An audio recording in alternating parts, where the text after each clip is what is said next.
সূরা আল আনকাবুত আয়াত নম্বর 2-এ আল্লাহ তাআলা বলতেছেন, মানুষ কি মনে করে যে আমরা ঈমান এনেছি বললেই তাদের ছেড়ে দেওয়া হবে আর তাদের পরীক্ষা করা হবে না? মানুষ কি মনে করে যে আমরা বিশ্বাস করি এ কথা বললেই ওদেরকে পরীক্ষা না করে ছেড়ে দেওয়া হবে?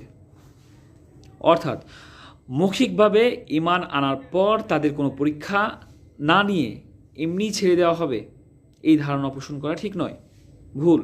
বরং তাদের জান মাল বিপদ আপদ দিয়ে এবং অন্য সমস্যা দিয়ে পরীক্ষা নেওয়া হবে, যাতে আসল নকল, সত্য মিথ্যা এবং মুমিন ও কাফেরদের মধ্যে পার্থক্য সূচিত হয়।